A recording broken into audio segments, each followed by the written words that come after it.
मेरे सासू माँ का जब स्वर्गवास हुआ था तब मेरी ननद बिल्कुल छोटी थी। मैंने इन्हीं हाथों से अपनी ननद की परवरिश की और जब से मैंने उसे ननद के रूप में नहीं बल्कि अपनी बेटी के रूप में देखी। लेकिन दरअसल बात यह है कि कॉलेज गई है मेरी ननद और आज काफी देर हो गई, अभी तक आई नहीं। कॉलेज 2 बजे बंद होता है और शाम के 4 बजने को आ गए हैं। अभी तक मेरी बेटी कॉलेज से बंगले पर नहीं आई। जी लगा है जमाना बहुत आगे चल रहा है, काश अगर उसे कुछ हो गया तो मैं और मेरे पति जी जिंदा नहीं रहेंगे। उसके बगैर पता नहीं कहाँ चली गई और ना ही फोन भी किया है मेरे पास। खैर आने दो, आज उसे डांटूंगी और कहूंगी कि कम से कम मुझे बता दिया करे। मेरा जी लगा रहा है जब तक वो घर नहीं आती।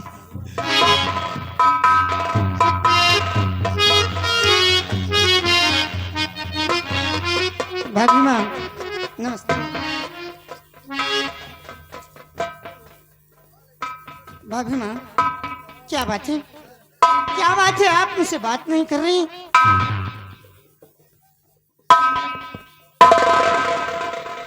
बात? हाँ, नाराजगी का कारण जानना चाहती हूँ।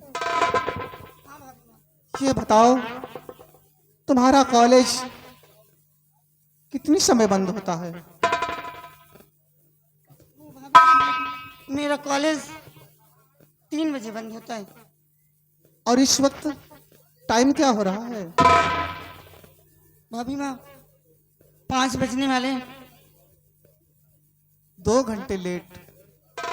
तू नहीं जानती मेरी गुड़िया, मैंने तुझे कभी ननद नहीं समझा बल्कि तुझे अपना बेटी माना है। जब तक तू घर नहीं आती मेरा दिल तुझ पर लगा रहता है। तू नहीं जानती मैं जितना प्यार तुझसे करती हूँ उतना अपने बेटे से नहीं। बेटी तू 2 घंटे कहाँ थी?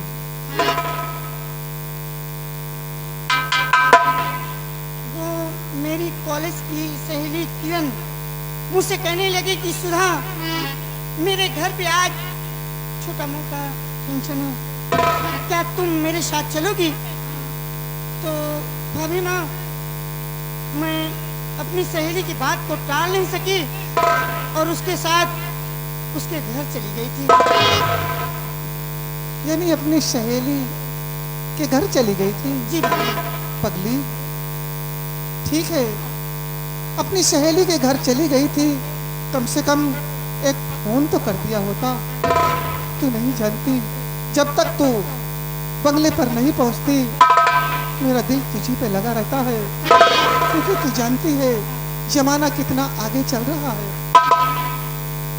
हाँ बेटी मुझसे गलती हो गई। आज के बाद बगैर बताए मैं कहीं नहीं जाऊंगी। ठीक है। और तू नहीं जानती पगली, सबसे बड़ी खुशी की बात तो ये है कि आज तुम्हारे भैया का फोन आया था। हाँ, तुम्हारे भैया ने कहा मैं बंगले पर आ रहा हूँ। अच्छा, मतलब कि भैया जी आज बंगले पर आ रहे हैं? हाँ, लेकिन ये आंखें बस उन्हीं की राह देख रही हैं कि काश कितनी जल्दी आए और उनका दीदार हो जाए, लेकिन अभी तक वो बंगले पर नहीं आए। अभी आते होंगे भैया। ठीक है, आओ बैठ के उनके आने का इंतजार किया जाए।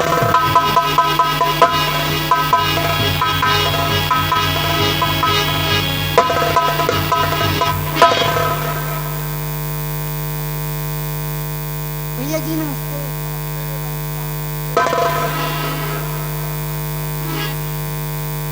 कैसी हो सुधा? मैं ठीक हूँ। अच्छा अच्छा, आप कैसे हैं? हम भी ठीक है। पढ़ाई खूब मन ध्यान लगाकर करना, पढ़ाई में किसी तरह की गफलतबाजी नहीं करना। और हमें पूर्ण विश्वास है कि हमारी बहन सुधा पढ़ने में खूब तेज है और कॉलेज में हर लड़कियों से पढ़ने में अच्छी है, अच्छे नंबरों से पास होती है।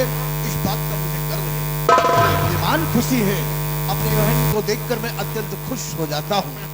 और प्रिय शारदा, हमारा बेटा राजू कैसा है? बिल्कुल ठीक है, हाँ। लेकिन आप कैसे हैं हम भी स्वामी? ठीक है, बिल्कुल ठीक है। अब सोच में पड़ गई हो कि मैंने फोन किया था कि मैं बंगले पर आ रहा हूँ। 2 घंटे लेट 2 आए, घंटे लेट आया हूँ ना। मेरा जी लग रहा था। इसीलिए तुम लोगों के दिल में घबराहट हुई कि किस वजह से आने में मैं लेट हुआ। हाँ, स्वामी जी। आने में लेट होने का कारण कि दरबार में कुछ ऐसी बात ही उत्पन्न हुई जिसकी वजह से आने में कुछ समय ज्यादा लग गया। दरबार में हाँ, कौन सी ऐसी बात हुई? घबराओ और नहीं। हाँ, वैसे भी आज आप बहुत कुछ ज्यादा ही खुश हैं। हाँ, खुश हूँ, खुशियों का खजाना है। एक बात मैं ये बताना चाहता हूँ कि दरबार से लेट जरूर आया हूँ, लेकिन दरबार से आकर के आज एक ऐसी अनमोल वस्तु लेकर आया हूँ जिसे देखकर तुम और हमारी बहन सुधा दोनों लोग खुश हो जाओगे, आश्चर्य में पड़ोगे। अरे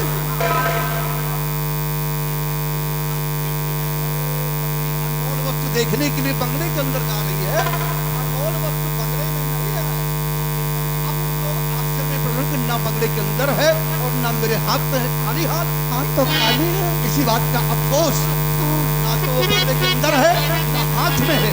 वो अनमोल वस्तु जेब में। अनमोल वस्तु अगर देखना चाहती हो तो अनमोल वस्तु कोई और नहीं, ये है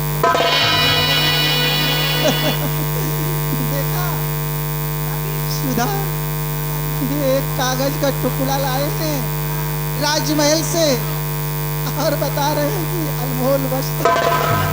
प्रिय शारदा और बहन सुधा, तुम दोनों की नजर में एक मामूली सा कागज का टुकड़ा है, लेकिन ये मामूली सा कागज का टुकड़ा, ये समझ लो मेरी जान से ज्यादा इसकी अहमियत, इसकी कीमत हमारी जान से ज्यादा। अच्छा, लेकिन ये है क्या चीज? क्या चीज और इसकी खासियत क्या है ये तो नहीं बताऊंगा, लेकिन इसे मुझे कहाँ रखना है सिर्फ इतना बताना चाहता हूँ। हाँ, कहाँ रखूंगा मैं बता रहा हूँ। और तुम भी सुनो सुना, तो तुम इसे अपने इस किताब में रख सकती हो ना, वास्तव में ना अलमारी में। ये रखा जाएगा तो कहाँ रखा जाएगा मैं बता रहा हूँ। और सुनो सब लोग इसे मुझको कहाँ छुपाना है।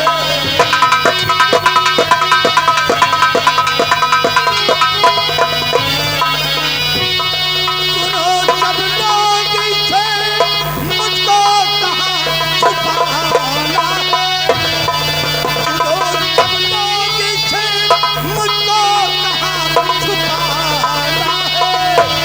लाख पूछे कोई हरगिज़ नहीं बताना है।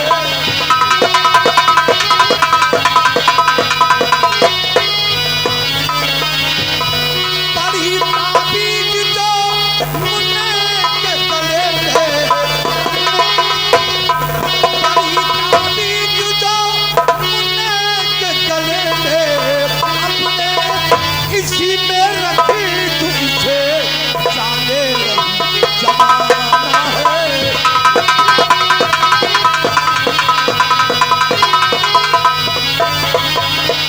यानी इस शारदा। अमानत को मुन्ने के ताबीज में रखना इस चाहिए। कागज के टुकड़े को कहीं बाहर नहीं, बल्कि बेटे राजू के गले में जो ताबीज पड़ी हुई है उसकी ताबीज में से ऐसा छुपा कर रखूंगा कि कोई ये नहीं समझ पाएगा कि क्या है इसके अंदर। लोग देखेंगे तो यही कहेंगे कि बच्चे के गले में ताबीज है पड़ी। लेकिन मैं नहीं रखने दूंगी। सुनो, इसलिए और कौन सी कीमती, कौन सी कीमती स्वामी मेरे अमानत है। कौन सी कीमती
खासियत है इसके बारे में किसी को कुछ नहीं बताऊंगा। सिर्फ इसे बच्चे के गले में जो ताबीज पड़ी इसी ताबीज में छुपा कर रख दूंगा, लेकिन इसमें क्या खासियत इसके बारे में मैं किसी को कुछ नहीं बताऊंगा। अगर नहीं बताएंगे तो मैं रखने भी नहीं दूंगी।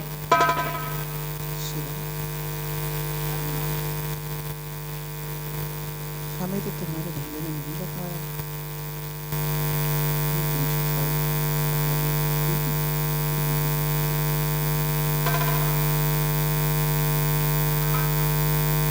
भैया जी, इस कागज के टुकड़े में क्या है भैया, बताते क्यों नहीं आप?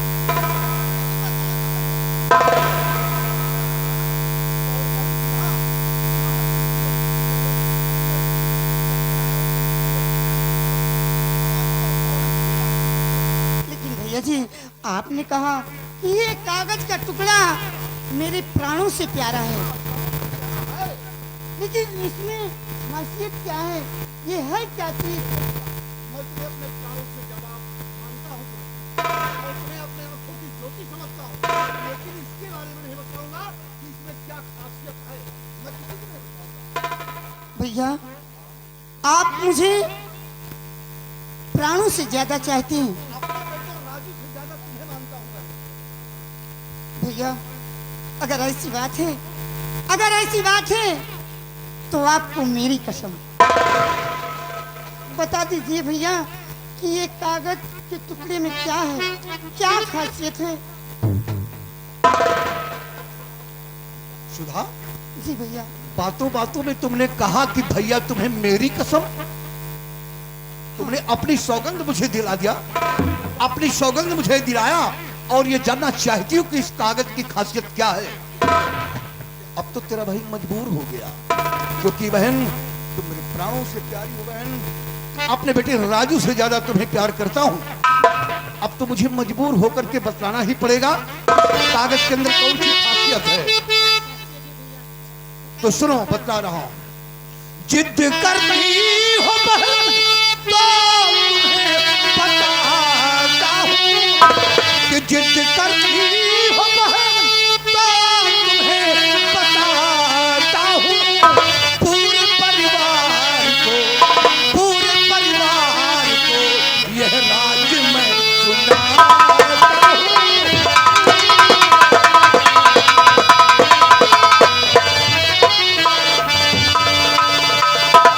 खजाने का ये लंका सुनो बंगाल का, खजाने का ये लंका सुनो बंगाल का। अरबों की दौलत का, अरबों की दौलत का पहनावो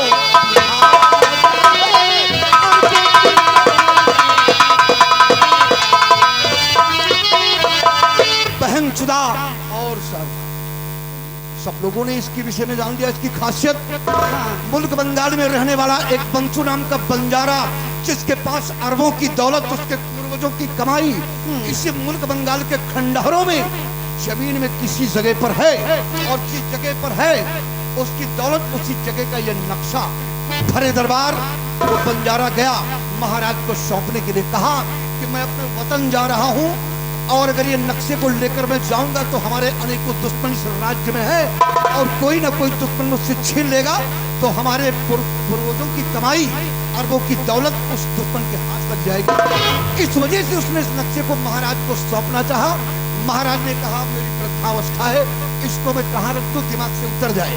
महाराज ने हमें वफादार समझकर उस बंजारे के नक्शे को मेरे हाथ में दिलवा दिया। हरे दरबार इस नक्शे को मैंने संभाला और वचन दिया कि जब भी आओगे बंसू जी, इस नक्शे को साकुशन मेरे हाथ से हरे दरबार पाओ।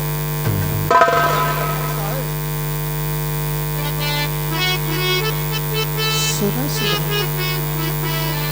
ये बंसू बंजारे का नक्शा है। अरबों की दौलत कहीं जमीन में गाड़ कर रखा है और उसी जगह का नक्शा मुझे शाम को समझ दिया है। शारदा, अब तुम अफसोस में पड़ गई, इसीलिए तो मैं किसी को बताना नहीं चाहता था। तुम ये सोच रही होगी कि हो सकता है किसी दुश्मन की साइड में नजर पड़ गई हो। तो जिस वक्त बंसु बंजारा दरबार में आया था, नक्शे को दिया था, उस वक्त वहां कोई मौजूद नहीं था, कोई बाहरी व्यक्ति नहीं था, केवल दरबार के कर्मचारी ही थे, महाराज और महामंत्री जी और दरबार के वफादार सिपाही और मैं था, और बाहरी कोई नहीं था। इसलिए घबराओ नहीं, चिंता मत करो। लेकिन बहन, तुमने तो अपनी सौगंध देकर के मुझसे ये राज जान लिया। अब तुम्हारा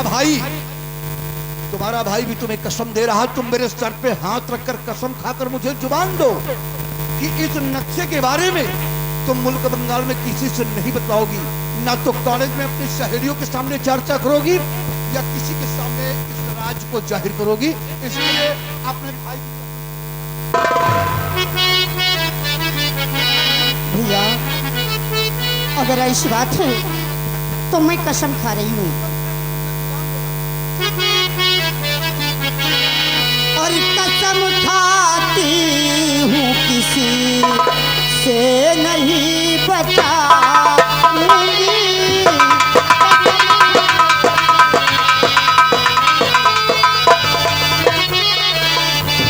कसम खाती हूँ मैं किसी से ना बताऊंगी। वफादारी पे कभी दाद ना लगाऊंगी।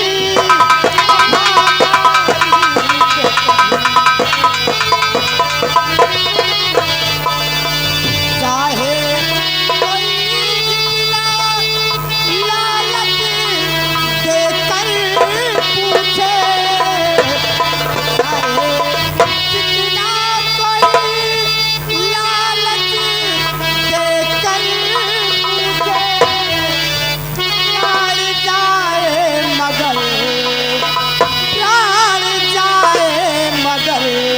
भैया बचन था।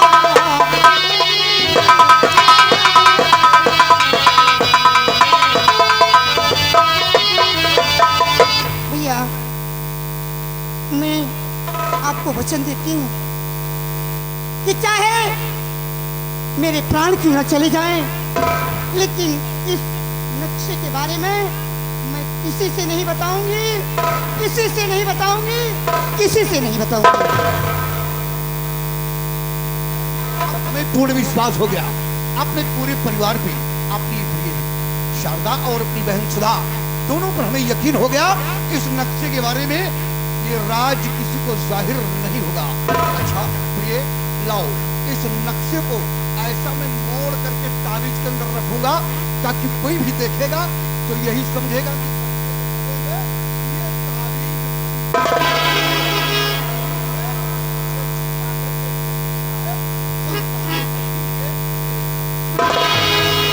कोई नहीं समझ पाएगा। अच्छा, एक काम करना है, हमें सिर्फ परिवार से मिलने के लिए इजाजत थी। महाराज ने कहा कि जाओ अपने परिवार से मिलकर और वहीं से सीधे अपने मुल्क बंगाल बॉर्डर पर चले जाना। लेकिन अभी दूर से चलकर आए हो, हाँ, थोड़ी देर बैठ लो, थोड़ी चाय देर। पानी कर लो, तब उसके बाद जाना। नहीं, चाय पानी करने का वक्त नहीं है। हम बॉर्डर से लौट कर दोबारा आएंगे तो उसके बाद फिर हम एक हफ्ते की छुट्टी लेकर आएंगे और एक हफ्ते का समय अपने परिवार के साथ। हाँ, ये एक काम करना, हमारी बहन सुधा को हर वक्त अपनी नजरों के समक्ष रखना, अपने आंचल की छांव में रखना और कहीं इधर उधर घूमने के लिए इजाजत मत देना। नहीं स्वामी जी, ऐसा कभी अपने दिलो दिमाग में मत लाना। हाँ भी, मैं अपने बेटे राजू से ज्यादा प्यार हमें पूर्ण विश्वास है, और अगले हफ्ते एक हफ्ते की छुट्टी लेकर आएंगे तो बेटे राजू का मुंडन भी होगा और इसी में हम उत्सव मनाएंगे और फिर ठाकुर को संभाल सिंह मंगवाएंगे, भरपूर आनंद होगा। तो मेरा भी दिल कह रहा था, लेकिन कहीं डर रही थी काश आप नाराज न हो जाना। ठीक है स्वामी।